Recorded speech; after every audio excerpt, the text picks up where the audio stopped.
This evening, folks, it is the 27th day of July, 27th evening of July, 2024. And I am here with a young lady. You're seeing her in the frame as we speak. I'll be asking her to introduce herself to you guys in just a bit so that you can know who is she and also about the issue that she has been going through for some time.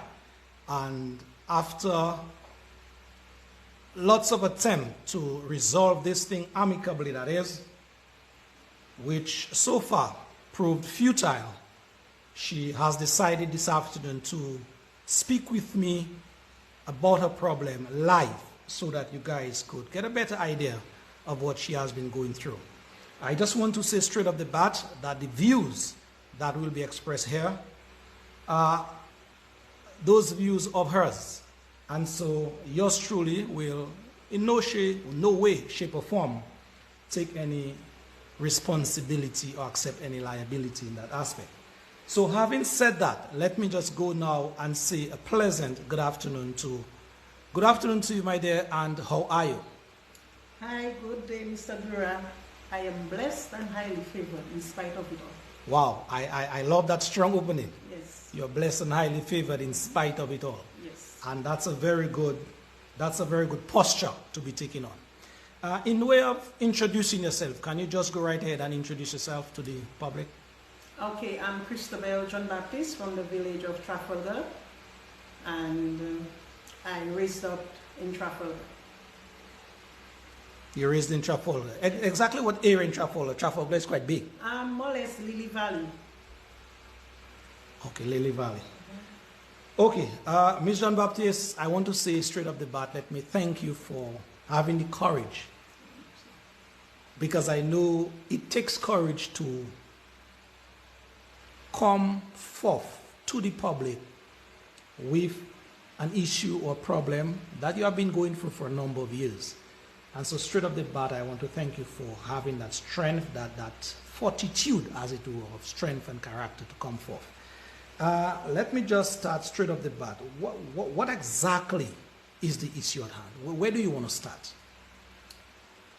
Okay, well, Mr. Durand, to be honest, I have had a long ongoing dispute on my property from since 2020, where an injunction was placed on my property by my immediate neighbors. And in more recent times, to be precise, July the 12th, I got a letter from the solicitor indicating that I was not, willing to keep the peace.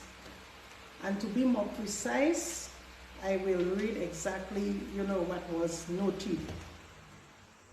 Based on their letter, towards the end, they said, clearly, your client conduct is not only malicious and provocative, but also attends to a breach of the peace. We therefore want that your client must immediately cease and desist from her illegal conduct.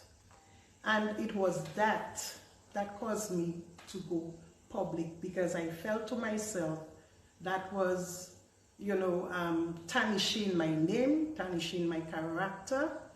And this letter was copied to 5 different entities, to include the chairman of the Trafalgar Shufford Fokani Village Council, to include the PAL rep of the Roseau Valley, to include the WASCO, to include the chief of police, and to include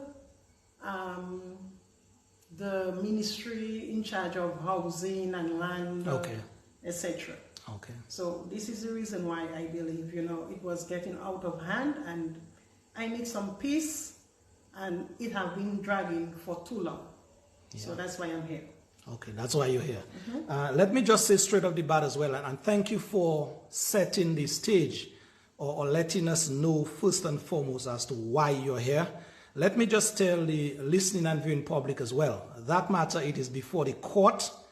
And so there are certain things in terms of information that Ms Jno Baptiste, through her lawyer, has advised her not to get into. And I know you guys would want every bit of it, but just be guided in that department. We will not be calling anybody names here as well. And so whenever you hear the Ms Jno Baptiste refer to the people in question as the claimants, you will have an idea who she's referring to in terms of the people who she are at loggerheads with for some time. So I just wanted to kind of set that as we move forward with the discussion here. Roughly how long ago have you been going through that situation, Ms Jno Baptiste? Well, to be more precise, this kind of started a year after we got assistance from the government to construct a motorable road on landowners' properties in the area, to include myself. So that has been some time? Yeah, since 2017, because we got the assistance from the government in 2016, and a year after that, issues arise. Okay, wow. So you're talking about a motorable road. Were there any other roads before that motorable road came into effect or came into being? Okay, well, what happened, I grew up in an area that did not have motorable road. What we used was a 4-foot access, you know, that was between 5 and 6 or 7 minutes away from a public road. However, that road, I think it was through the village council back in the days that road was constructed, concrete 4-foot pathway.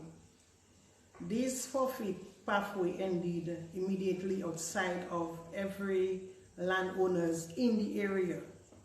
However, because back in the days when they were selling land and there was no right of way or anything of that sort, people just used to, you know, interconnect into people's, you know, property, or they would just use a shortcut to get to their final destination, wherever they're going to. But in more recent times, you know, we have had public roads, you know, persons are now owners of their own little space and whatnot, and we kind of, based on where the forfeit ended, my mom, who was owner of that property back then, when her father died, she registered that property in her name, and so she made sure that this 4-foot right of way did not continue into the property that I now own. Okay. So it's clearly noted that that 4-foot ended outside of my property. Wow. So basically, you're talking about way back when there was this, as you call it, the access, the right of way, as you call it, this track. Yeah, track. Mm-hmm. And now today, versus that you have this motorable road. Oh yeah. In the area. Yeah. Yeah. Okay. So what I did, people with Ms Jno Baptiste over this week, I think it was Tuesday or Wednesday thereabout, I went to the area that she just explained in terms of that 4-foot access road that people used to pass before. I did a short video of the area, so I'm now going to show it to you guys. I'm going to show it to you guys so that you could get a better understanding of, you know, they say a picture tells 1,000 words. So I'm going to show it to you now so that you could have a better understanding of where things are, yeah? Let me say a quick thing. Yes. So before this road came about, like, I went to the government and asked for assistance so we could get a better access road, which was what I was asking for, motorable road. Okay. This is the 4-foot. Okay. You know, and then the government agreed, and it was encroachment over everybody's property. So government never really acquired none of the land or the property users presently. The government never acquired, because I wrote on behalf of all the persons in the area, so the government could assist us in constructing road over all of us property. So it was because of the motorable road, you know, we now have this nice structure of a motorable access. So now you could show the... Okay. Okay, I'm going to show you now, folks, the clip of just where the people used to pass before, right? Just take a listen here. There, that property in the foreground. That's it right here, people. You just pan that camera better so you guys could see. Yeah? also seen another property just at the back of hers, a green in color. That is another property that I would like you to take notice of as well, because it will come, or these two properties will come very instrumental in the discussion that we'll be having sometime later with Christabel Jno Baptiste. So now we're going to walk a footpath, roughly 4 or 5 feet footpath, where this footpath will take us to the two houses that I just showed you in the foreground. So we are doing the walking now. That will establish for sure the issue at hand, and that Ms Jno Baptiste will be talking to us sometime later. So we are walking that footpath now. And remember, folks, we are in Trafalgar. That is the 4 feet footpath, as it were.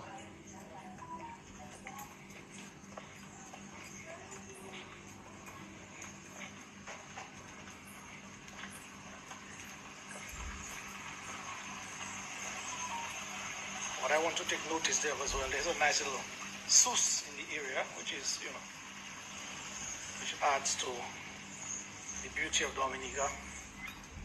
Okay, so we are still continuing that footpath, going to the properties. We'll be there in a while. What I want to stop here and show you as well is that this heavy pipe, that's Dominic's property. That is where the water comes through for Dominic from the freshwater lake area. And so even that pipe, Christabel told me in discussion with her that because of the deplorable condition of that road as it used to be before, some of them, earlier times that is, they used to make that pipe, have it as their footpath to get to the main road. It's a little dangerous, but that used to be the access, that pipe, to get to the main road where we just came from a while ago. So we are continuing on that 4 feet footpath. It's a little waterlogged here now, but that adds to exactly the story that will be unfolding pretty soon.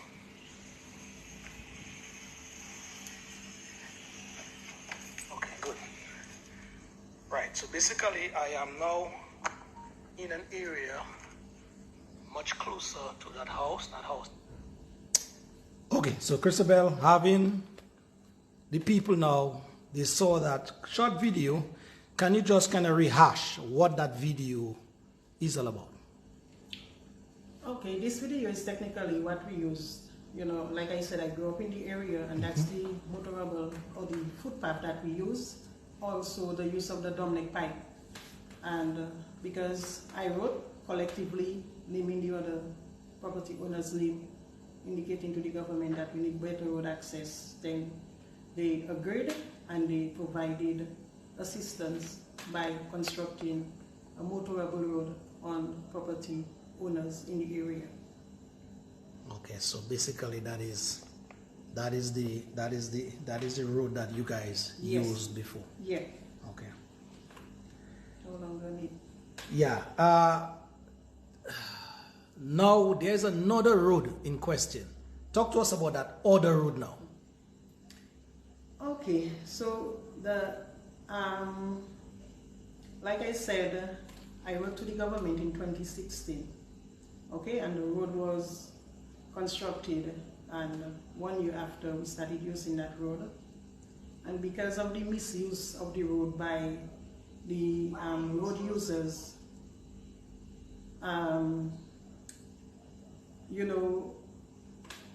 that was just when the road was cut. It was just not, it was not tarish or it was not concrete, it was just cut. And there was already issues arising from the property.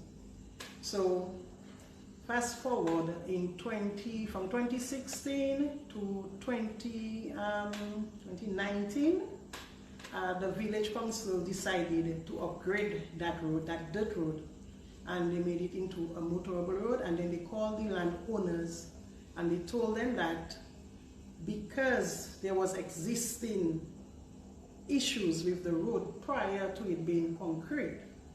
We are having this meeting with you all to inform you of that. We are going to undertake the constructing of that road. However, moving forward, we don't want anybody using this road as their own personal parking, because that's what caused the issue back then. Persons were parking in the center of the road. Every landowners, they were there. They were there, they listened, they agreed.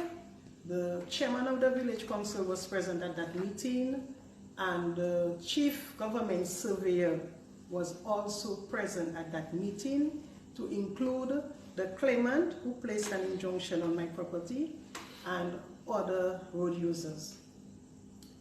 The chairman also indicated that he would like for everybody to create their own little parking space, so nobody would use the road as personal parking. So as the person who was quite instrumental in bringing forth that road, because that road was something that was needed many years ago, long before I returned to the area, because I left as a young girl, you know, because of deplorable access to the area. And I came back in more recent time, and as soon as I came back a year after I returned, we had motorable road. And the persons who were there before, they wanted that road for many years, and they couldn't have allowed it to come. So once that meeting was held and we were told to create our little parking, I went to every landowner in the area and told them that, okay, road is finally coming. We want everybody to create their little parking and whatnot and blah, blah, blah. Because the area is so tight, so limited. The claimants. Just before you go there, Christabel, let me just give the viewers and listeners an idea of how tight the area is by giving them an idea of an aerial shot that was taken so that they could, you know, kind of follow up. So guys, that is the area in question. As you can see here, the defendant's house is demarcated here. Claimant's house is demarcated in black. So that is Christabel's house right there. She's saying that is my house right here. Her siblings live on the other side of the road. The claimants live just above, yeah, in the center. And then also, to note as well, there's another area that is demarcated, siblings registered properties, that will come in sometime later in the discussion as well for some kind of interpretation by Christabel. So yes, Christabel, at least now get a better idea of how tight that area is. Yes. So because the claimant in question, he only purchased back in the days the property that he purchased from the document that I own from since 1969 that he purchased. Actually, it was his father-in-law who purchased property from my grandfather, and it was to the amount of 1,722 square feet. However, we were told in more recent time, he purchased an additional 6 feet. But today he has 2,166 square feet of land. Based on how his house is built, he used the entire space of the land that he has, except for about a 10 feet yard that he has to the back of his house. Okay, so let me just put up that picture again so that as you're talking, the people could see exactly what you're talking about. So you're saying the claimant, right? His house is up here, people? Yes. Right here? Yes. Okay. And now Christabel, you're saying he has a 10 feet. About 10 feet there above. About 10 feet up here? Yes. Behind his property? Yes. Okay. And so and there's a right of way in front of his house, so my siblings could have access to their property that surrounds his house, because he's in the center of my family estate. Okay, so your siblings are down here, the claimant is up here, and then at the top of the house. And at the top of the house are your siblings. So basically he's encircled. He's encircled, okay. Right. And because we have about 16,000 square feet of land surrounding his house, we decided we were already getting the assistance from the government. We want everybody to be happy. And my brother, who is part of the legal representative of the estate, together with me, when the village council was cutting that road, or the excavator was sent to cut that road, whilst they were cutting at the back in the presence of his father-in-law, my brother said to his wife that was there at the moment, he was not there, that we would want to allow for you all to have comfortable parking. So the 10 feet would not be adequate because the space is so small at the back. Yes. Because of the 16,000 square feet of land we are going to take an additional 10 feet to allow you to have comfort, where you could concrete and build yourself a garage so you could park your vehicle to the back. Yeah. The father-in-law that was standing there at the time, he said, "Oh, that's nice. That's a nice gesture." And I was right there to hear it with my own ears. But the claimant, the wife, said, "Oh, my husband don't want any road behind his house." That kind of indicated a red flag. Yeah. Because we are seeing the place is so tight and we are making sure that everybody is comfortable. And we are trying to work with you to give you additional land space so you could park. You all are saying you all don't want any road behind your house when you only have 10 feet and we have 16,000. So whether you don't want on that 10 feet, but we have 16,000, we can put the road on part of that 16,000. Okay, so Ms. Jno Baptiste, one question again to you before we go forward. Yes. Before government came in, you know, to help you guys do that road, what was existing there before in terms of road or access to the properties? Okay, what was existing there because of the well, my grandfather sold for the claimants, yes, and the house that's not marketed, yes, is another person that he sold for. Okay, so okay, which is this house that is not demarcated, yes, up here? Right. Okay. And whilst my predecessors did not allow for any right of way through her property, she allowed for a right of way to begin from in front her kitchen door so she could access her property that is 16,000 square feet of land to the back of the claimant's house. So if you think, so try to make that make sense. She left a right of way so she would not cut out herself access to get into her property. Okay, and then where the road passes in front of my family home, this used to be our backyard. That's where we used to sit and play marble hole and things of that sort. So this area where the road passes has a lot of sentiment in it. And when those people said they didn't want any road to the back of their house, we figured out, well, you have a choice to say that, that's your property. Okay? However, the road went through to the back of the house. When the road was ready to be concrete and the chairman said make parking, he said we're going to give all you that whatever. Which is that road here, right? You're talking about at the back. That is the road at the back up here. Yes. Behind the claimant's house. Yes. Okay. Right. He said he doesn't want none of that. There's a little piece, the 10 feet behind the back of their house is the only area that was not concrete. Proof to indicate that they said do not put any concrete on that portion. Okay. That portion, because they did give about 209 alongside the front of their kitchen. However, to the back is the concern. So when they said they don't want it, anyway, the village council came and they allowed for the road to be concrete. Remember, we had that meeting before to indicate no parking shall be used. The road should not be used for no parking, especially the thoroughfare.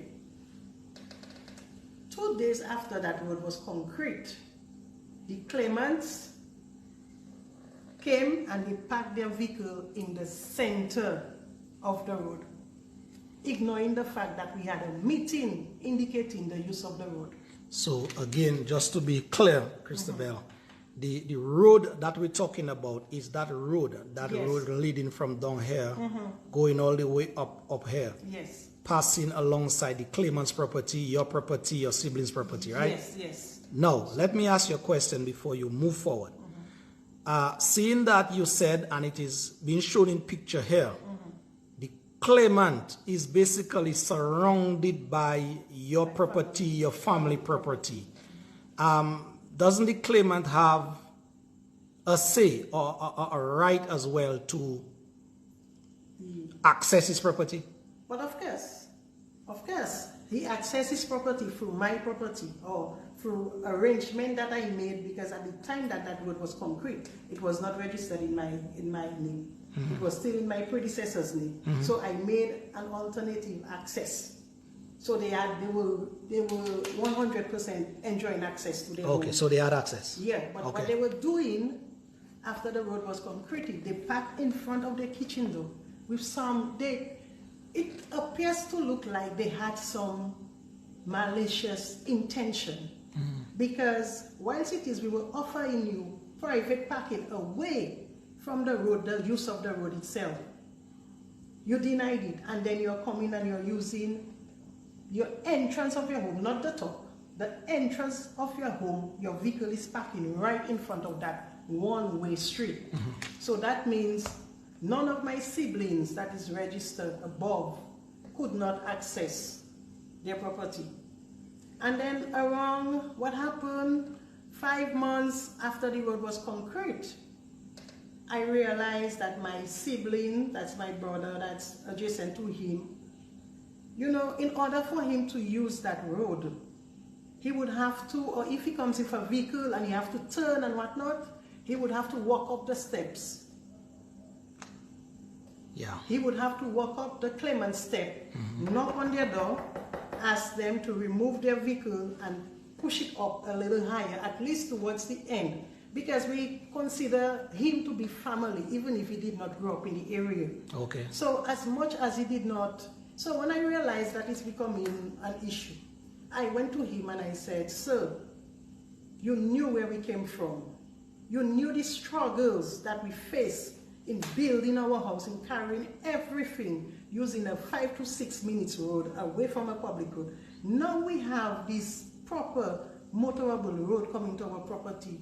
It seems like you're up to something. So I tell him, instead of having my brother come to you every time to ask you to remove your vehicle so he could turn around or whatever it is, why don't you park your vehicle? We are giving you permission to use a registered right-of-way that's in front. It serves not your property, but my sibling's property. We are giving you permission to park your vehicle at the top of your house, so the area could remain free for every road users, whether it is property owner road users or whether it's general. Let me just get back to that photo there so people can understand exactly, Christabel, what you're talking about in terms of where. Yes. You said and keep saying that the claimant keep parking his vehicle, obstructing the flow of traffic to the other properties. Am I correct to say whose vehicle is that? That's the neighbor. Adjacent, yeah. So where exactly on that area, on that street? Okay, if you would. I'll just point out to me so I can show it to them. In the center here, around here, right in the entrance of his house. Okay. So across from where that vehicle is parked. Okay. Now, once his vehicle is parked there, then that is blocking of access to anybody using. Okay, yeah. So folks, let me just pull up that screen again for you. Christabel is saying that the claimant's property is here, right? The claimant normally parks his vehicle right here alongside his property. Now, once that vehicle is parked here by the claimant, it then blocks off the right-of-way or access to the properties at the back. So basically, in a nutshell, people, that is the issue at hand. Yeah, that is the issue at hand. So I went to him. When I told him, okay, you know what? Okay. I told him to park his vehicle at the top of where the neighbor, where you see the bus parked on the adjacent area, the neighbor who does not have a right-of-way over my property. Yeah. But because we were getting assistance, my God, whether you have right-of-way or whether you have easement or whether you have nothing, the mission was for everybody to enjoy that road. And Yeah, so roughly, Christabel, how wide is that road? How wide, roughly? Okay, so you see where he was parking? Uh-huh. That is like a one-way lane. Yes. One-way lane. So that means nothing could pass through that area. So again, roughly how wide is that road? That's about maybe 8 to 10 feet thereabout. 8 to 10 feet. Okay. All right. Yeah. So it being 8 to 10 feet, once a vehicle is parked there, you're saying or suggesting all access to the back of that property is cut off. Yeah. Okay. So he would use my property, drive through my property, and get to the entrance of where the right-of-way that served my siblings' property and use that as his parking. Block it off completely. So when I said to him, I'm the neighbor who I have told to clear that little portion, because none of them had any, they were not using at the back there before there was any road. It was fenced. The neighbor had a hedge, the other neighbor had a fence. So nobody was using there before. Everybody had their own other right-of-way. Okay. Thanks. Before that road came into being, I'm showing you a picture here now.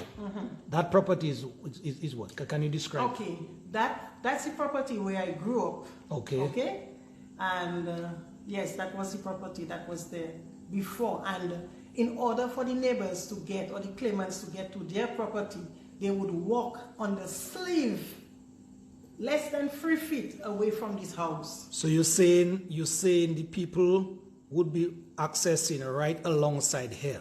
Yes. Right?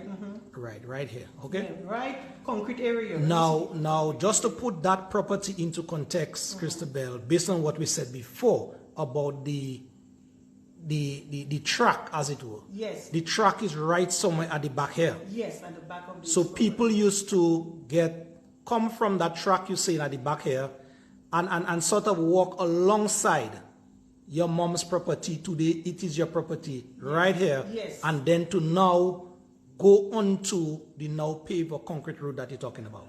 Yes. Okay, yes, good. Okay. Yes, yeah. Okay, so when I told him at the end of the day, park on the neighbor's end because she doesn't have no vehicle at the moment. You know, let us be happy in here.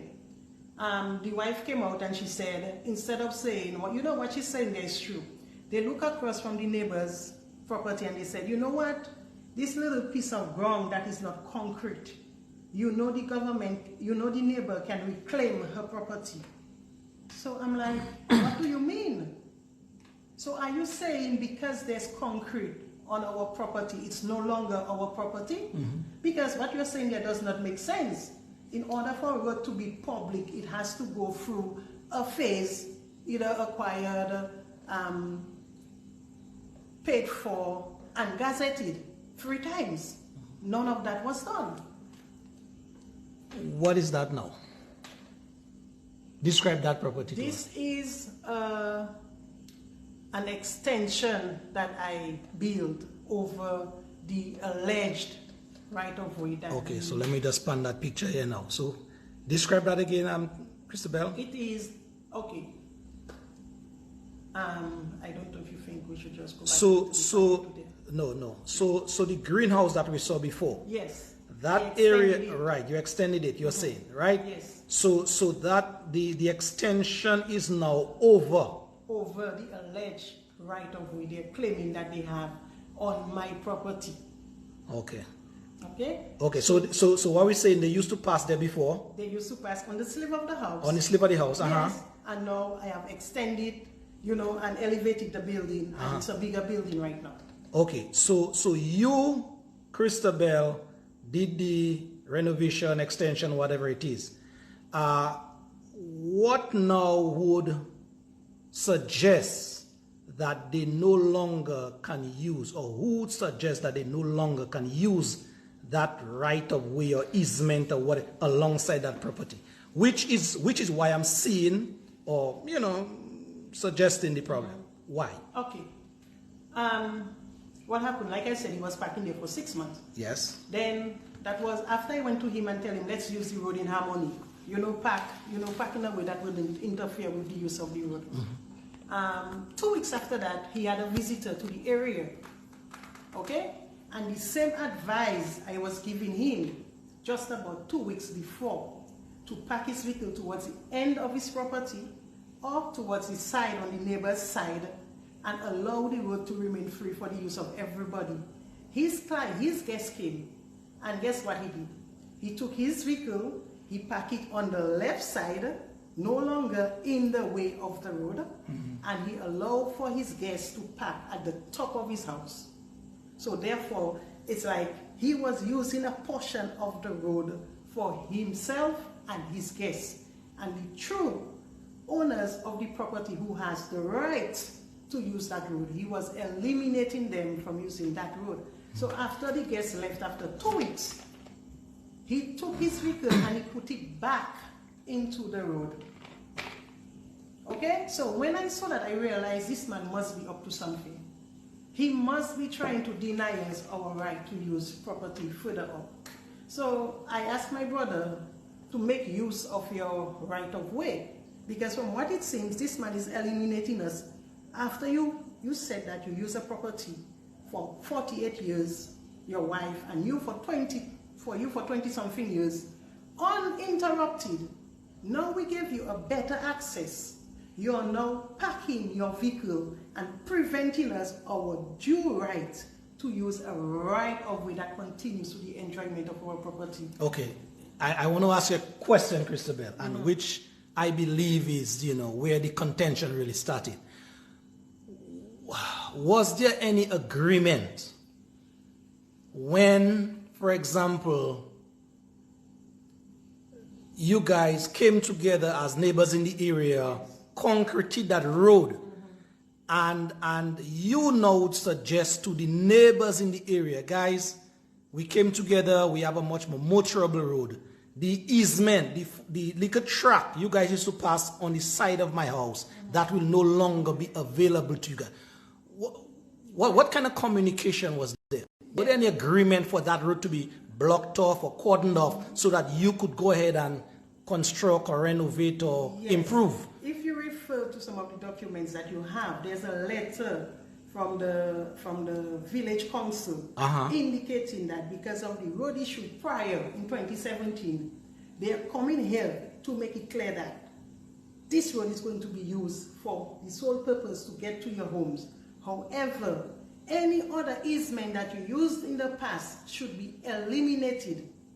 Let me get to that letter, because that communique is crucial. See if you can pull up that document there for me here. Okay. Let's see. See if you can pull up that document there for me, please. You have a moment? Yes, yes.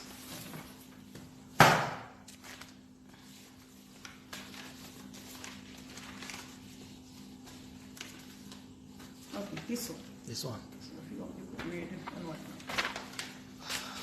Okay, so it says here, that document reads, it's entitled Trafalgar, Shawford, Forkany Village Council, October 26, 2020, ZNF Law Practice, P.O. Box 1802, 36 Cox Street, Roseau, Commonwealth of Dominica. Dear Mr. Geoffrey Leighton, this letter is in reply to your letter dated 16th October 2020.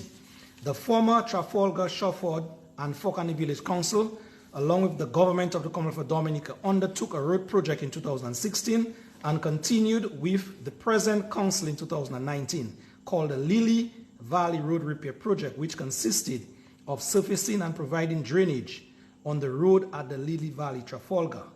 This project came about when 10 residents, residents were in total agreement and wrote to the government claiming that an access leading to their homes were inadequate as it involved traversing other people's property and the use of Domlec pipe. As a result, the government agreed.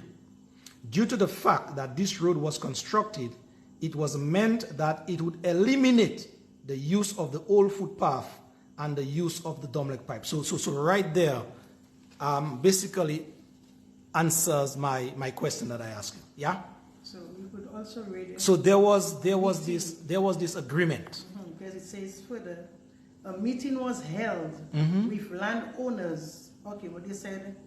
Okay, the council was informed that the government had acquired land at the entrance of the proposed road and that permission were given from landowners further along the road.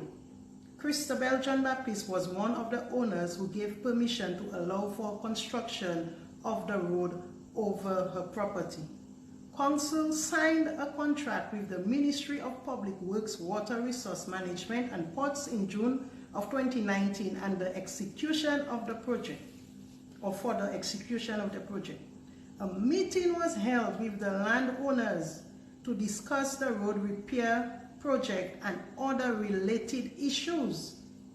Present at that meeting were Christabel Jno Baptiste, to include the claimants and a few other persons, names that I will not call.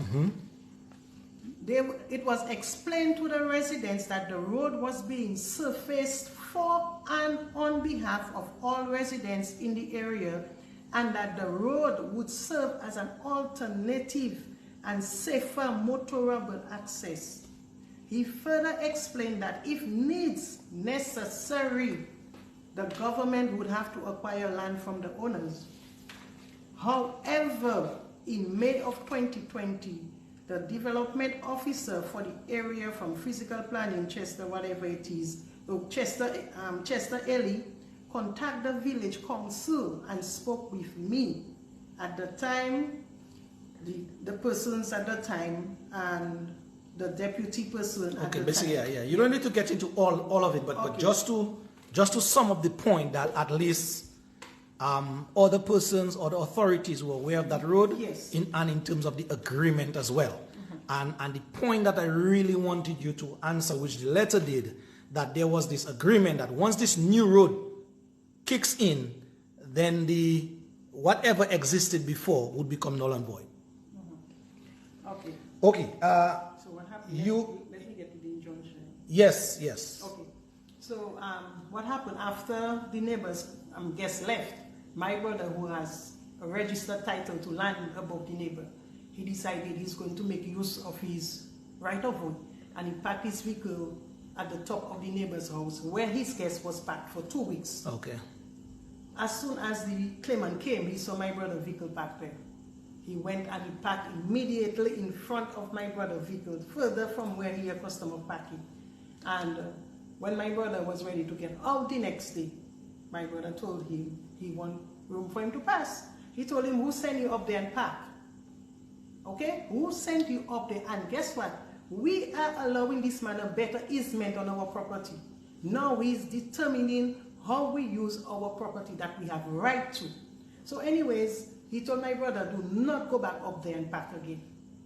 That's using the man's right of way to his property. My brother came the next day, he put his vehicle. Guess what? The claimant parked his vehicle in front of my brother.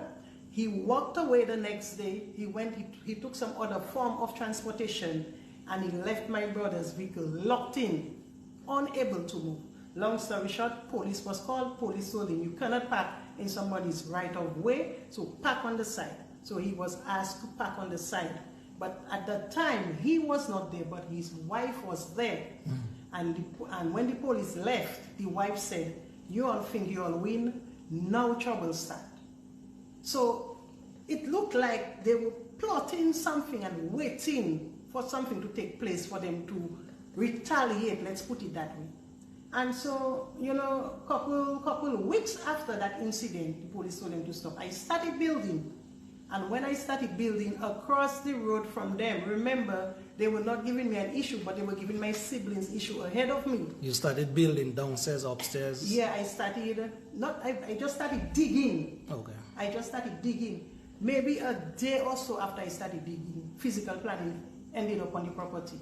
So the picture that I showed before, that was part of what you started doing? Yes. Okay, so you started basically doing that construction.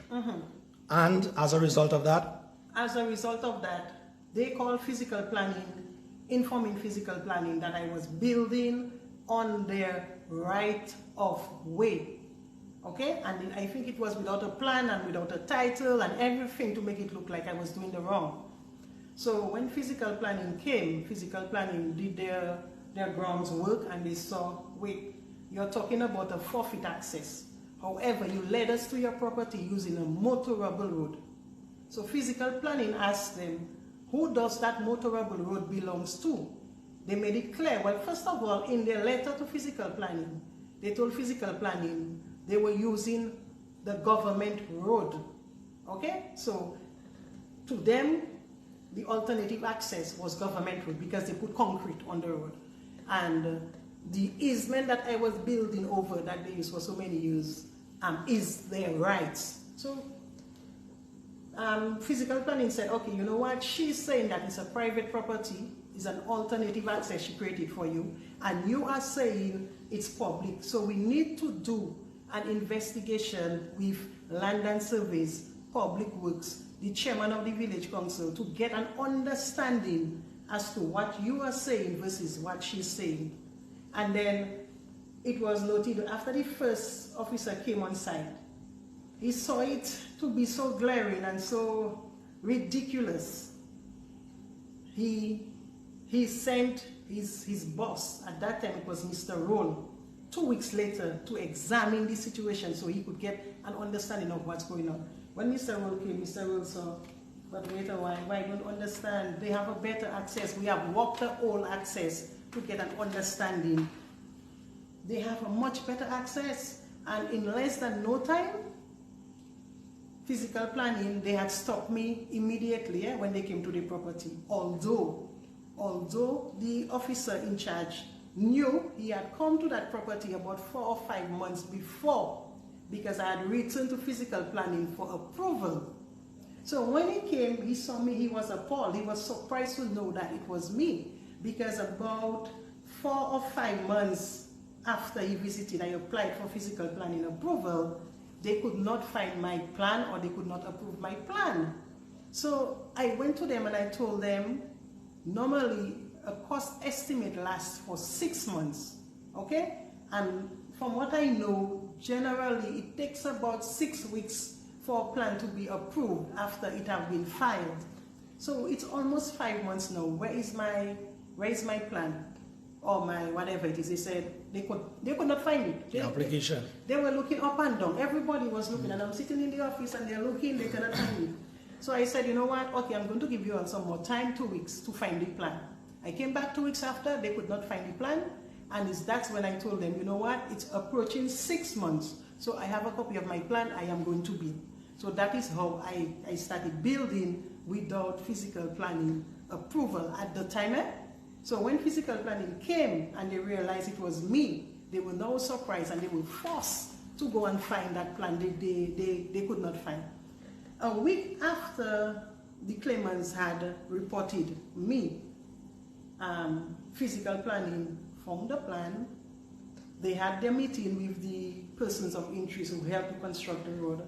And in less than about a week or so thereafter, they said, Ms Jno Baptiste, we found your plan. We have approved it.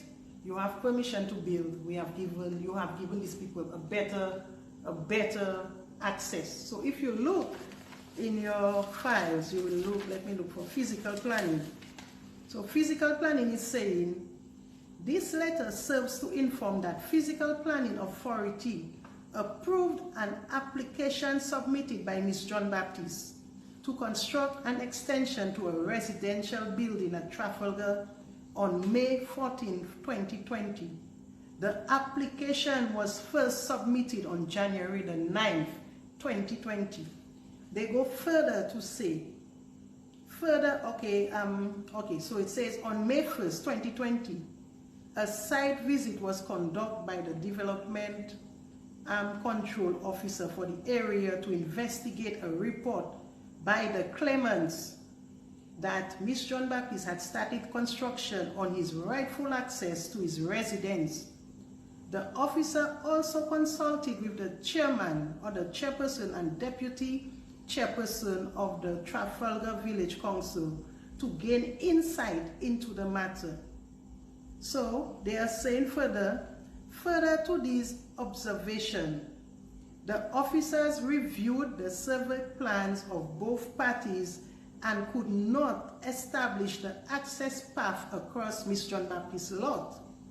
The officer noted that he was informed by Ms Jno Baptiste that she had facilitated the construction of an alternative access consisting of a motorable concrete road which served the complainant's resident by allowing construction of part of the road on her land. The land survey for the road was carried out by the Lands and Surveys Division. Conclusion: the officer concluded that the alternative access provided by the new concrete road was much better than the previous access path, and the request from Ms Jno Baptiste from planning permission for the construction of the extension was therefore reasonable. So it ended there. Okay. So let's see if we can fast track the conversation. I don't want to rush you, but I know you have a lot of documents there. Yes. But we now need to get to the gist of the matter, which is the injunction that the claimants placed on your property. Okay, we come into it. Based on the fact the claimants went to physical planning, right? Physical planning had now advised them that they were given a better access. So it appears that because judgment did not go in the claimant's favor, they are now responding based on the response they got from physical planning, telling them, because it is saying we are informed further. Our client was informed on about Monday, the 11th day of May 2020. No, that letter you're reading there, that came from what office? Whose office? No, that claim came from the claimant's solicitor's office. Okay, who is the solicitor there? Who is the name? Oh, it is Platinum Services. Okay, I just wanted to be correct. Okay, sure. Okay, cool. Go ahead. Based on the fact they allow me whatever it is, they're threatening physical planning now, telling physical planning, in the circumstances, we advise against granting permission for the construction of a building on our claimant's right-of-way, as such permission will interfere with our client's established legal right-of-way and therefore will result in legal action against the planning authority and Ms Jno Baptiste. They said that to physical planning because physical planning said to them, we are having a meeting with the other persons who helped to build that road, because we are saying it's public, and we will decide whether we will allow Ms Jno Baptiste to build. So that alone was too much for them. They are now threatening physical planning. So yes, let's just clarify a point there. There's a point in the letter that I took note of where it said that something will be interfering with the client's right of.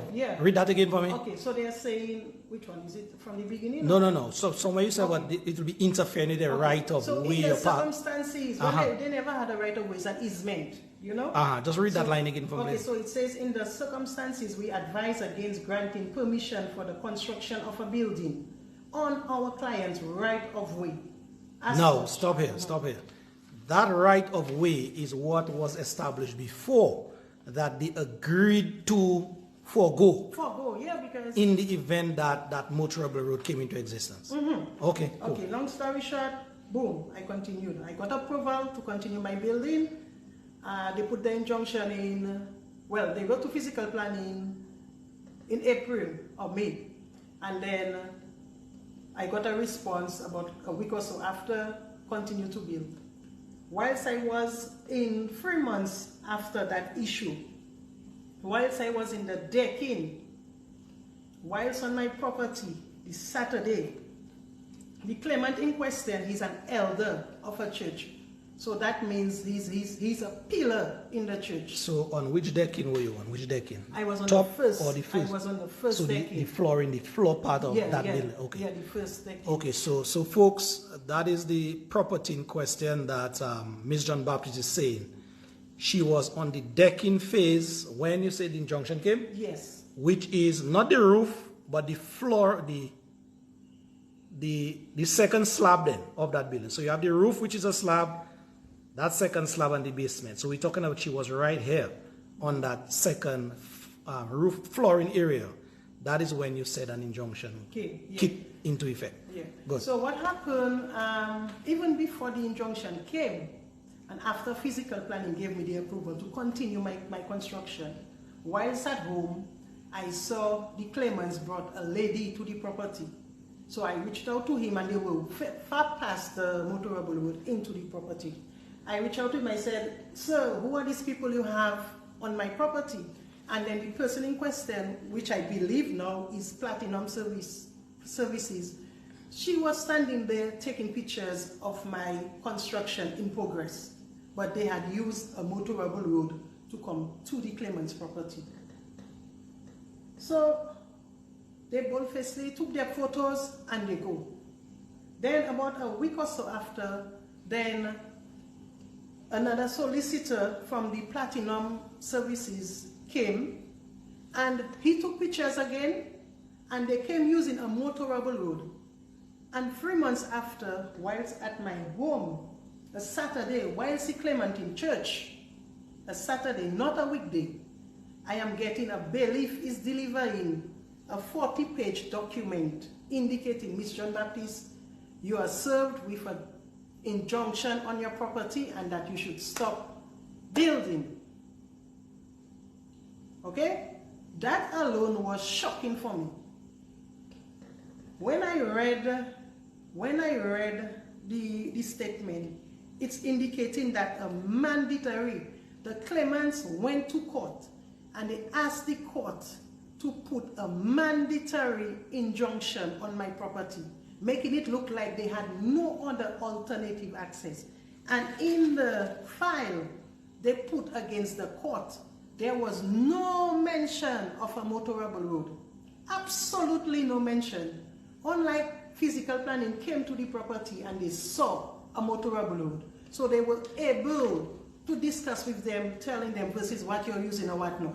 But when they choose to go to the court to put the injunction, no mention of a motorable road. So it looked like clearly malicious intent was part of this whole thing. We have not established that point as yet, but it is worth my while asking you, Ms Jno Baptiste. When they gave up, as you said, their right of way to this motorable road, did they sign for that anywhere? No. You see, because of what happened historically, where persons used to just walk over, and because they bought the property from his father-in-law, he felt that every privilege that was there before is now entitled to him. You understand? And that is not always the case. However, because we know that it's an access that they always enjoyed, we did not care whether we had an agreement or whatever. We just knew that we were getting better access, and as much as you used to continue, you used to enjoy your forfeit path for so many years. It's the same thing that was extended to you using the motorable road. So he never had an issue. So after the injunction was placed, that injunction lingered for almost 16 months. You could well imagine the pain and the frustration, the financial losses, and everything that I had to deal with. And I still saw these people enjoying access, motorable access to their property. I never interfered with their motorable access to the property. I was just there, and I'm trying to wonder what it is have I done for these people to prevent me from building my house. Because the issue at hand wasn't really access to these people's property. What they put the injunction on, the injunction was stating that Ms Jno Baptiste had begun constructing a building over an alleged right-of-way, which used to be an easement. Yeah. And they would like for Ms Jno Baptiste to clear any concrete, any wall, any whatever it is she had over that 3-foot or 4-foot access, and any land that is adjacent to that 4 feet should be considered lost. So if I'm understanding you properly, let me just put up that picture here again. What the injunction you said stated was that all that extra work that you did there, that is where they used to pass before. Yes. They were asking the court that you break down all that concrete work. Break anything that's in the way. Break it down. Clear any stones, any sand, any concrete that's in the way. Consider it lost, and any land adjacent to it. Okay, so they were asking for all of that to be broken down. To be broken down. Okay, cool. As you said, you suffered loss, but there's a situation that I also got to know about a concrete truck or concrete trucks. Yes, yes. Who stopped and could not come to your site or whatever. Yeah. Just speak to that before we bring it to a wrap. Okay, before, we have quite a few pictures that I would like to show. If you could just go through some of the pictures. After they put the injunction on my property, talking about a forfeit access, remember they retaliated because they were told to do not park in the road. Okay. Guess what? After the injunction was placed, he went right back into parking into the very same road he was told not to park. So this picture there. Like this? Yes. Okay. That was after the injunction was placed, and I've never done this people nothing in my life. Okay? So he continued parking there. Then if you scroll through some of the pictures, okay, so this is where he was told no to park his vehicle. So show them where he was told to park. He was told to park here. Yes, right. Easing up the 10-foot yes motorable access. Right. Okay. And then after the injunction was placed on, he still went back into parking the road. So his vehicle is the Jeep, your vehicle is that silver one at the front. Okay. Yes.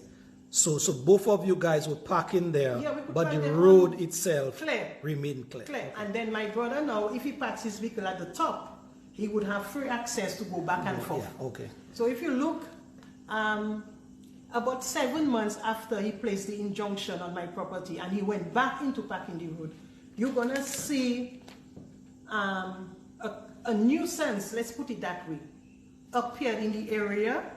And from what it seems, they were best of friends with that nuisance. Everything that was happening in that area, the nuisance carried on and made my family life miserable. We could not get out of our home. This picture here with the claimant's vehicle. Yes.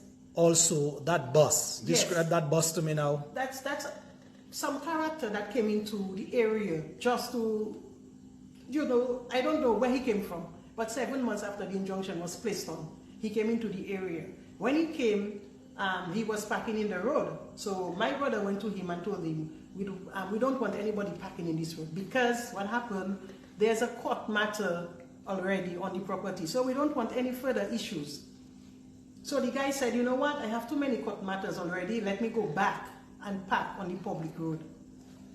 2 days after, the guy came back to the property and the guy started parking and using the place like the whole space was his. And I believe that happened because he had the support of the very same claimants and other land users in the area. Because at one point, you saw all the videos that I showed you. It's just because we are caught for time, you cannot show all the videos. At one time, this police was called for this guy because my brother was locked in, and the claimant came out. It was their Sabbath. They came out like at the end of the day. They were part of that situation that day, and they were encouraging what the guy was saying and telling the police at the end of the day, if you hear what this one is saying and what is this one, at the end of the day, it was supposed to be your Sabbath. You understand? And instead for you to try and put peace and tell the police, yes, really and truly, Mr. is not from the area. I don't know where he came from and he's causing issues. You encouraging. And if you could show the people the many times that the police came on the property, the police said they were exhausted. And in the video itself, you heard when the police said, we are tired of coming here. Something needs to be done. The court needs to deal with that situation so it can come to an end. So if you could show them all, just run through the pictures so they could see the amount of time police officers were called on the property for that specific nuisance. Okay, we have to bring it. Yes, so we have one incident here where the police is there, right? Yeah. We also have some more situation where the police vehicle is parked there again. I guess that's another intervention. Yes. Just go through. You'll see where he's blocking gate, blocking whatever. Owners of the property cannot move, especially me or my siblings. All right. So let's get to the let's get to the work in terms of your work that you wanted to get done on your property. Right, okay. And it could not get done because of whatever happened, whatever transpired. Okay, so what happened after the injunction was removed, 12 days after the injunction was removed. After 15 months of staying on my property, and I cannot be. Yes. I am seeing a constable of police and his team on my property holding a full investigation with the claimant and the very same nuisance that have been in the area. And they are having their full investigation. Then one day, then the next day, the inspector came to my property and he told me at the end of the day that, oh, he went to my property and he didn't know to whose property he was going. But when he went there, he met the claimants and he met a few other persons that was giving me issues on my property. However, the claimant said he wants permission, well, not permission, he wants to be able to park to the back of his house and he wants nobody in his right of way. So I told the inspector that this is a court matter, this is a land matter, you cannot come and intimidate me on my work, forcing me to want to do something that is out of my hand. First of all, the right of way is not even for me, it's for the siblings above. So when I tell him I cannot do nothing about that, he said, well, don't call us when you have your issues. So I said, what you mean don't call us when you have your when I have my issues? First of all, you came to my property without serving me a warrant, for one. You had a full meeting and you did not make me part of that. That is already interfering with a matter that is already in court and which is not the police responsibility to deal with. That's a land matter. So anyway, he left. When I went home, I could have told him that at the end of the day, I have cameras on my property. But he said he went there not knowing who to find. When he came to the, when I checked my cameras, I'm seeing the claimants bringing the inspector to the property. So I went back to the inspector and I told him, sir, you told me you went there not knowing who you would find. But however, I saw you being led by the claimants and I am going to report you to the commissioner. I went, so when I told him that, he turned around and then he told me, let me tell you the truth. So he told me he was sent by the, Mr. Valerie to carry out an investigation in the area based on what the claimants and their people told him. So I tell him, well, thank you for telling me the truth, but I will still go to the commissioner. I reported the matter to the commissioner. I told the commissioner, based on the nuisance being part of that meeting on that day, when I got to my property, now we had 3 vehicles. This man threatened me and told me that he would shoot me. The commissioner, which was Mr. Carbon at the time, he said, Ms Jno Baptiste, we have had matters of that concern already, where people lost their life because of land dispute. So I want to tackle that matter ASAP, the threats that you have been dealt with. However, for the land dispute, that is for the court to deal with, the police should not be interfering with it. And the commissioner did send task force to look for the nuisance on the property and gave him a serious warning to get him out. Eventually, the nuisance left the property. But before the nuisance left, because of all the obstructions, the threats, the harassment that was happening because of the nuisance, the police told me to put a gate. They also told me to put a sign to say, keep clear, right of way and whatnot. But all of that was ignored. So when I put the gate, I wrote to the claimants indicating that I am going to install gates on my property for 3 things, for threats, harassment, and obstruction. However, here's a key so you can access that gate just to keep peace in the area. The claimant returned that key back to me, indicating that they want no gates on their right of way. The very same road, motorable road, they have not mentioned to the court. I am still trying to work with them to make sure they enjoy their access, and they are saying they don't want it. But they know of an existing issue with a nuisance. It's just that they just want this man to make my life miserable and all of that. Eventually, the gate was installed. I left half of the gate open. Motorable couldn't have come in because I wanted to keep that nuisance out because it was blocking me from leaving my property. The 5-foot gate remained open. Because that 5-foot gate remained open, then the character who could not come into the property, he was now parking behind my gate. So therefore, it was difficult for me to get out of my property. So because of they not accepting that key, it made it difficult to get rid of the character. But in God's name, finally, the character left. Lofty, after the character left sometime in April. The injunction was removed. 2021 November, I started building in April, thereabout of 2022. Lofty, that was the first time I experienced peace on my property after the nuisance left.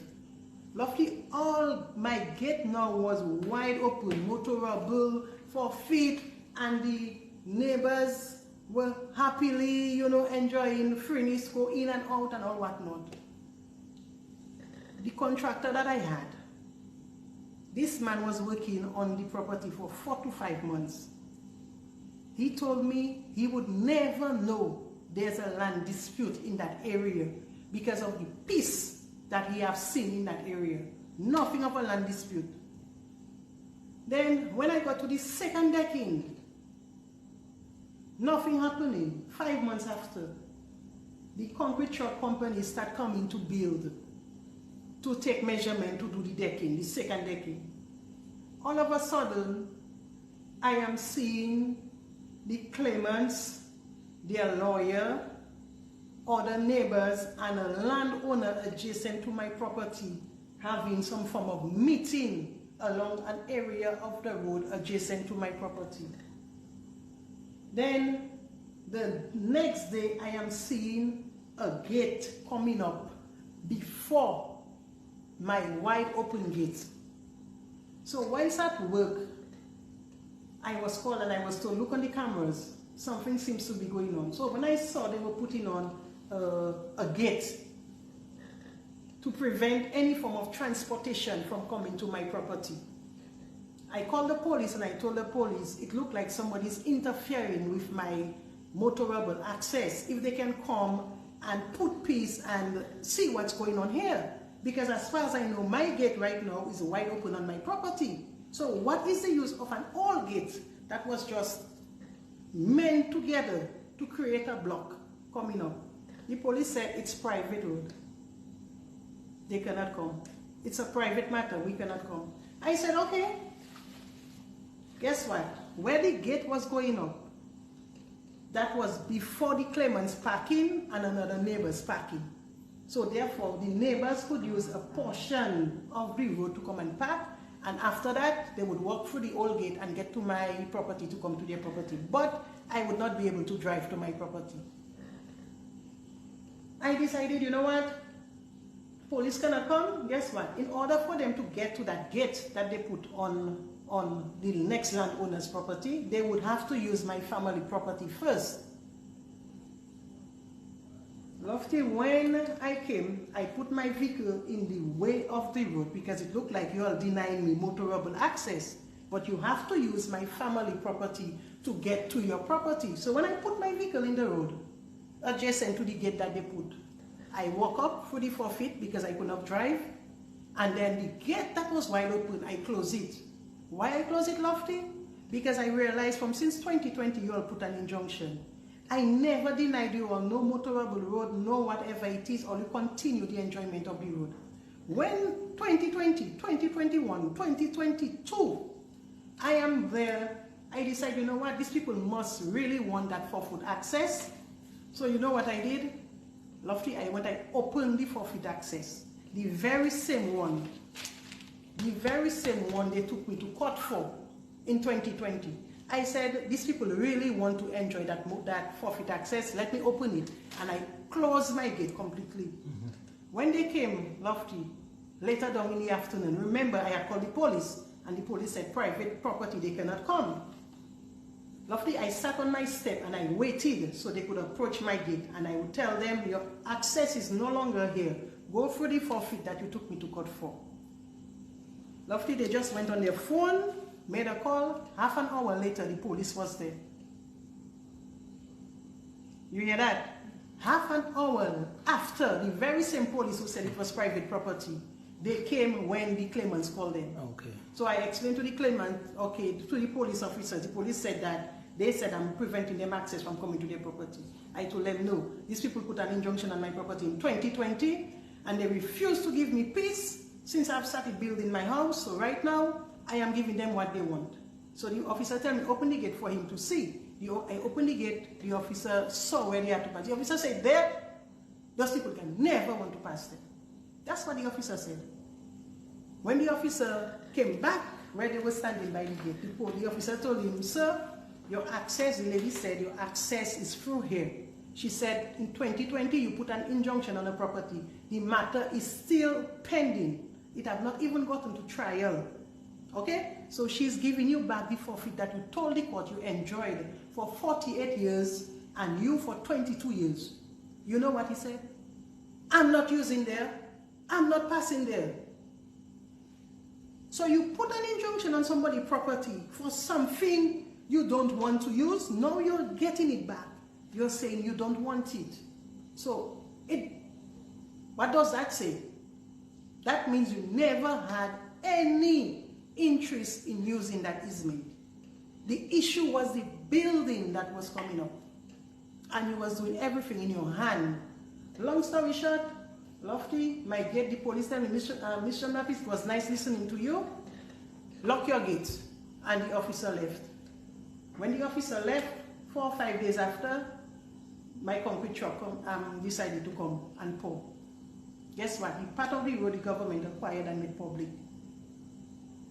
The claimants and some other people in the area blocked the road. So no concrete truck could come through. By 9 o'clock, I saw a lady who claims that she has interest in part of the road that I'm using. She doesn't live there, she lives on the public road. She came and she put her vehicle in the center of the road, lock it, turn around, and head back to her shop. She has a little shop on the highway just before the bridge. Then when it was 9:30, the pump truck arrived. Because of the distance that the lady parked her vehicle, so far from the old gate that the neighbors put and my gate, the pump truck, could not do anything. Then, as soon as the pump truck entered, then the claimant and the affiliates, they came and they blocked behind of the pump truck, the concrete company truck. So therefore, guess what? The pump truck cannot go forward, the pump truck cannot go backward because it's blocked by vehicles. The concrete truck now start flowing in, and now the concrete truck is on public road. But because of the blockage, the concrete truck cannot come forward. And then the driver of the pump truck is telling me, based on where the vehicle is, he have 200 yards of pipe. Mm-hmm. He could still stay there and send. Shoot the concrete, yeah. Yeah, but because the claimant and the other affiliate was blocking from the back, the concrete truck could not come through. Yeah. So that hindered the whole process. And from 9:30 to 1 o'clock, the pump truck and the concrete truck remain on site. The concrete truck had to go and dump. 4 police officers was called, to include sergeant, an inspector, a sergeant, constable, and a corporal. When they came around 10 o'clock so. I told them what was happening. They walked the area. I told them the story like I'm telling you. Then they came back and they started telling the people, move all your vehicles, move. Guess what? The first person at the front said, charges. She said, I'm not moving, charges. Okay, so they feel like empowered. Then the guys at the back who were blocking from the back, one of them said, the police is on our side. And really and truly, guess what? The police officers left after 3 hours on the property in that dispute. And they walked away. No charges on the vehicles that were blocking the road. Not a report I could get from them for saying that they showed up on the property. Okay? And in order for me to have been able to do my decking, these people were now asking me to sign a form so I could leave my gates open. And you know my gates was put on for protection. So they forced me, but because I was forced now to sign that document, you know why, Lofty? To mediate or to mitigate my losses. Because of the 2020 losses I had because of the injunction, I was now petrified in having to go through another phase of losing so much, because the first stop was in the first decking, second stop in another decking. And they stopped me more than twice, you know, Lofty.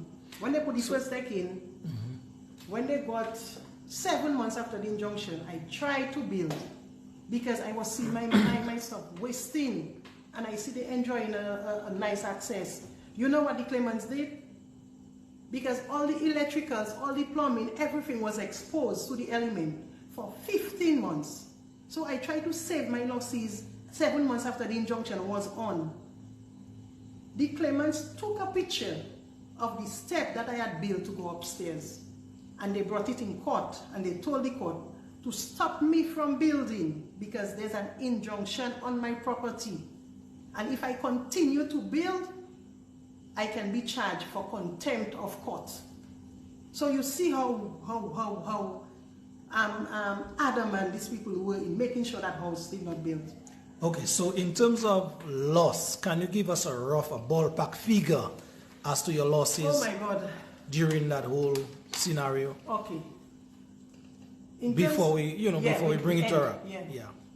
Okay, because of the injunction that was placed on in 2020, and it was removed in 2021, about 15 or 16 months after. Okay. When I went to the bank to continue the progress of my home, the bank told me, Ms Jno Baptiste, you know we cannot entertain what was there almost a year and a half ago, because that was in 2020 during COVID.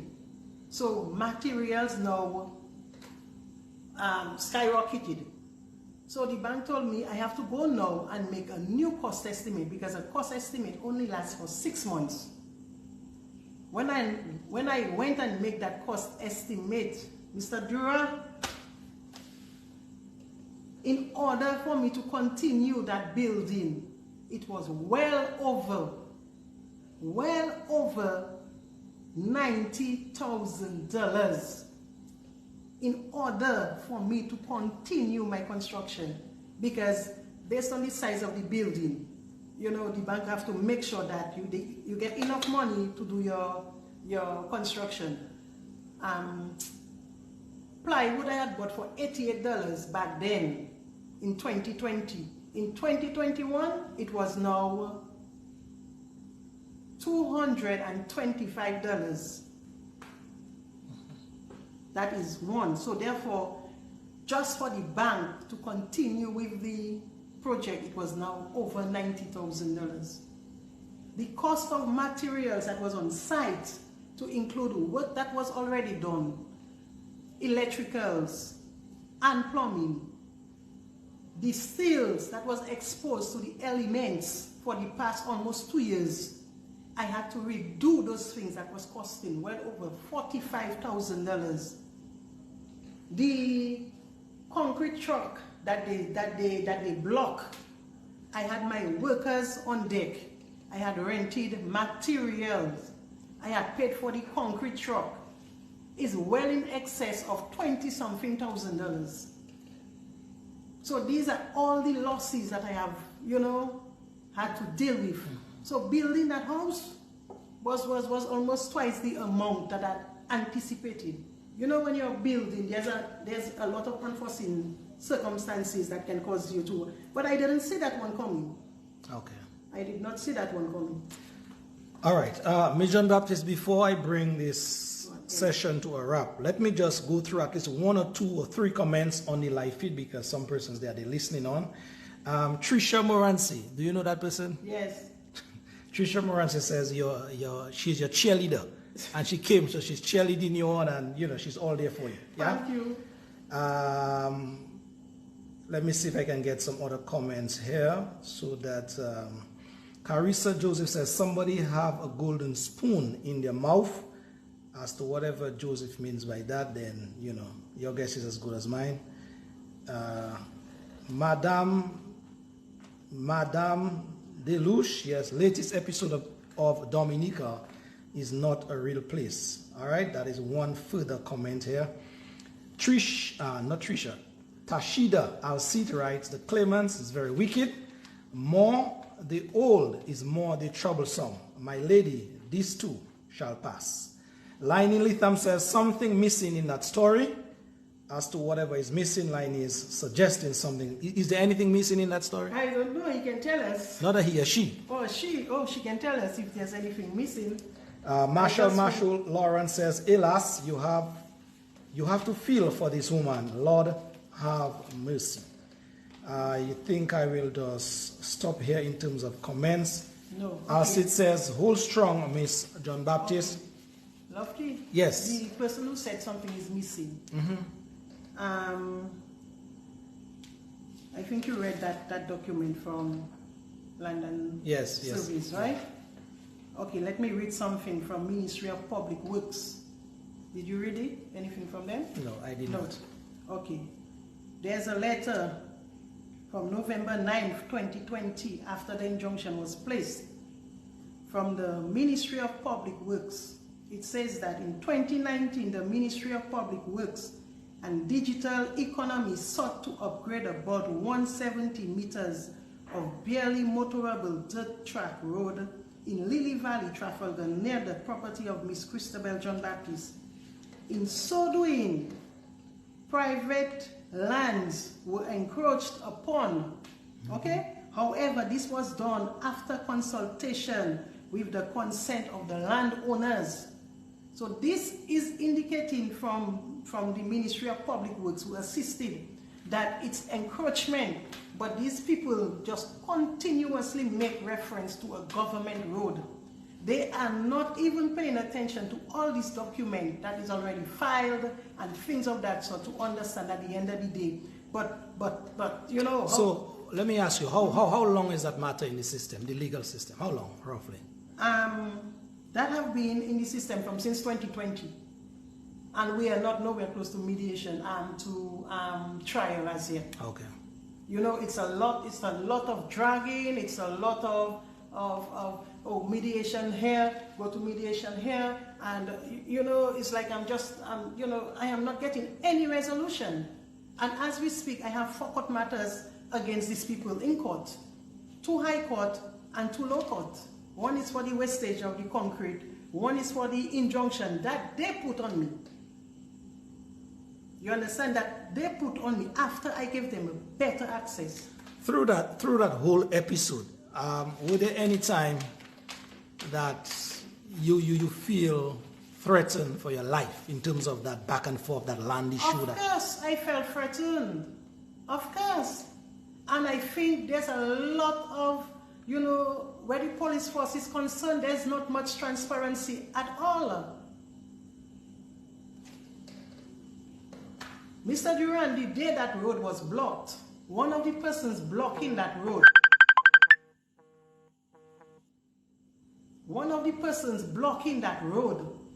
the person who put her vehicle towards the front, she watched my nephew in my face, standing right next to her.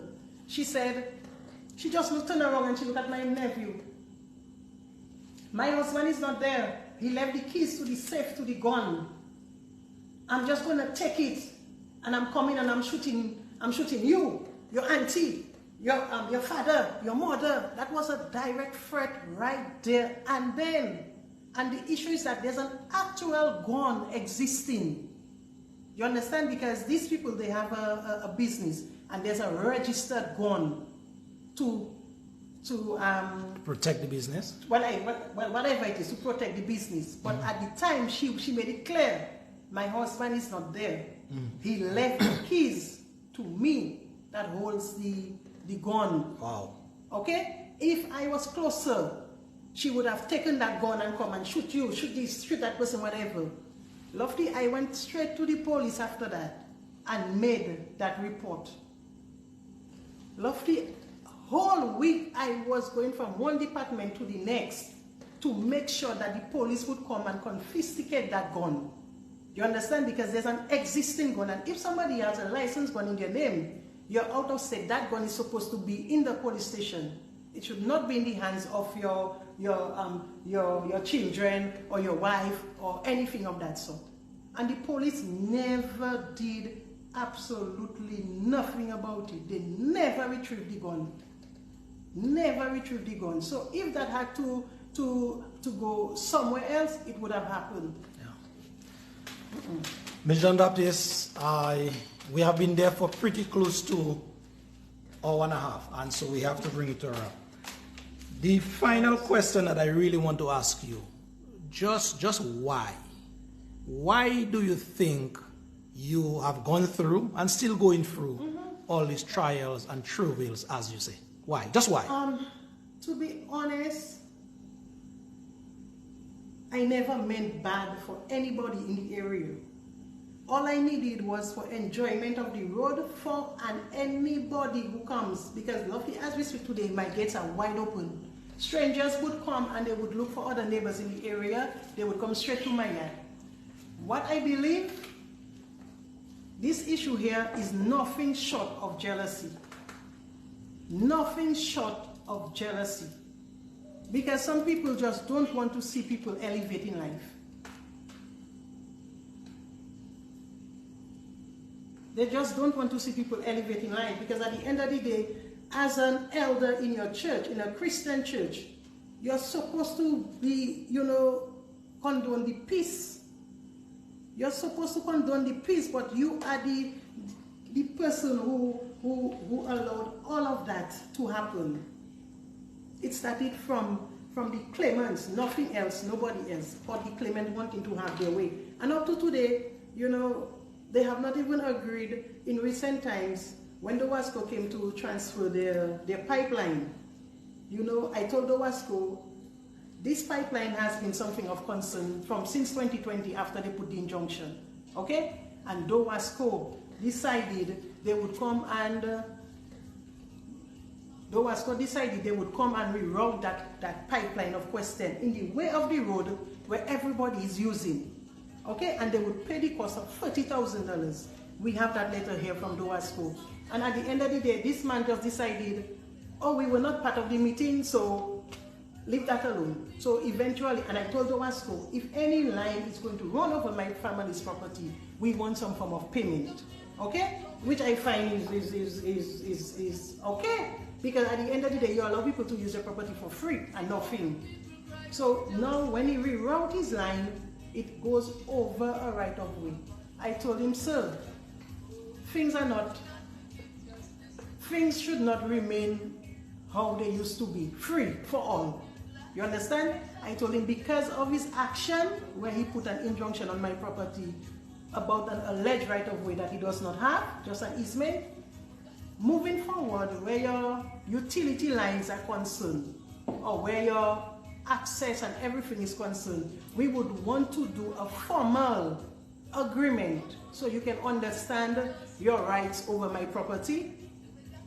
Guess what? He does not want to do that, because he felt when I told him, in order for your pipeline to continue over a right of way, you need permission from me.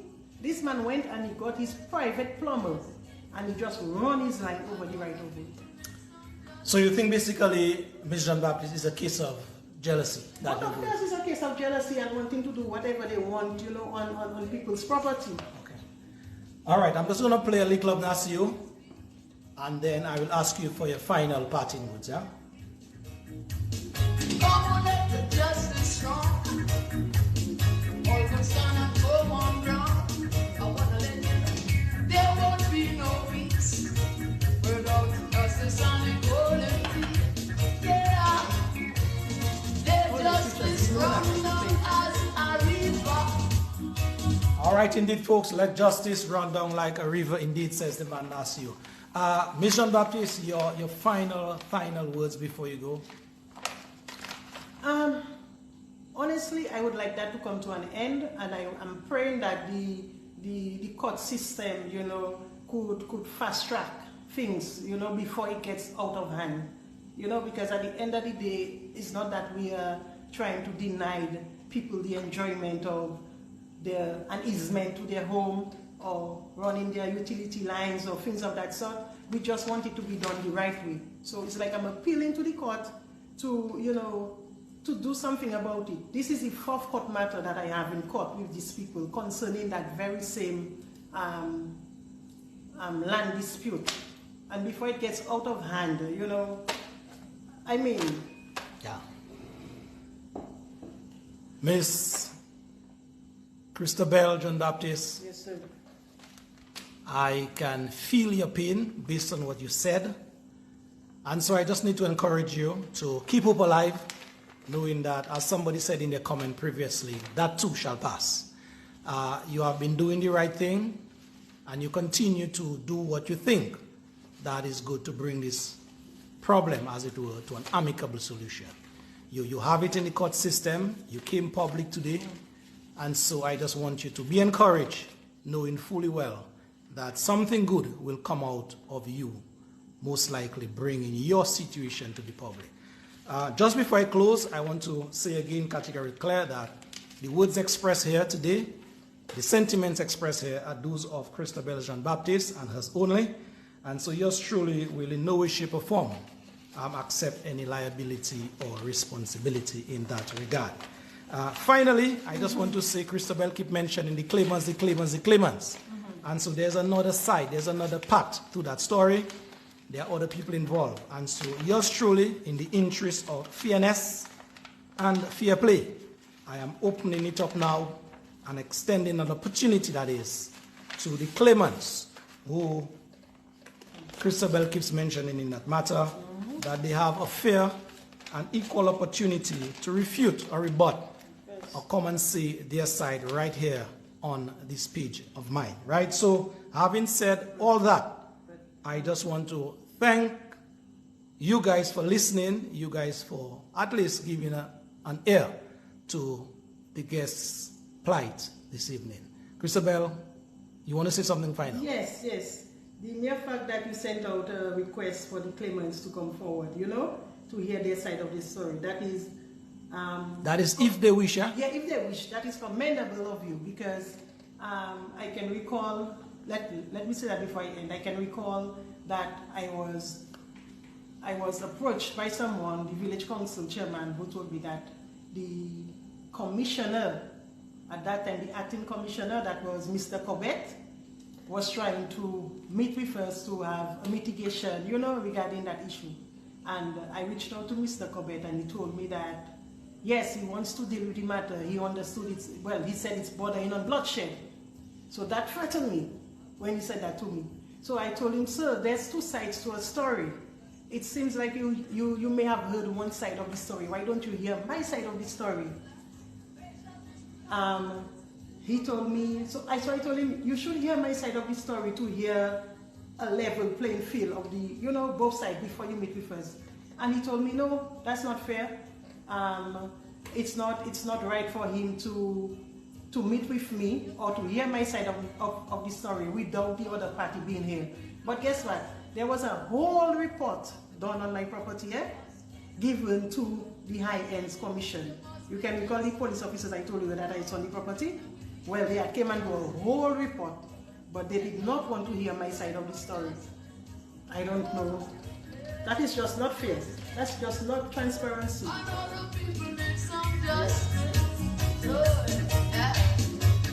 Let justice flow.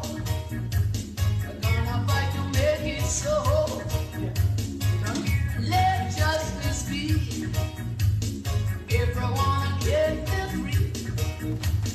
Come on, let the justice strong. All concern and go on ground. I wanna let you know there won't be no peace without justice and equality. Yes, indeed, folks. That is how I want to leave you with the words of Nasir Fontaine, the wise words, I must add, of Nasir Fontaine. There will be no peace without justice. And so I just decided today to do this very candid interview with Ms. Christabel Jno Baptiste. You're sitting in the frame. You heard her plight. And whatever you can do out there to help the situation, please, I ask of you. All right? And so I normally do a live every Saturday from 6 o'clock. So I just want to alert you guys that this evening there will be no live action coming from my end other than what was done this evening. I think I've used up enough of your afternoon, and so thank you very much. See you tomorrow at 6 o'clock on the Civic Vibes platform, where much more matters of national importance will be discussed. And also, we will be talking to a young lady from St. Vincent and the Grenadines who has been going through something for some time. She will be with us in the second segment with two of her lawyers. Yes, you heard me right, two of her lawyers, where they will be speaking to us. In the first segment, the Wednesday Walkers, some of them, the case have been dismissed, and we'll be talking to at least two of the Wednesday Walkers tomorrow. So Dominicans here and abroad, thank you very, very much indeed. Christabel, Hey. keep hope alive. Sure. Thank you. Thank you. And every people needs some justice.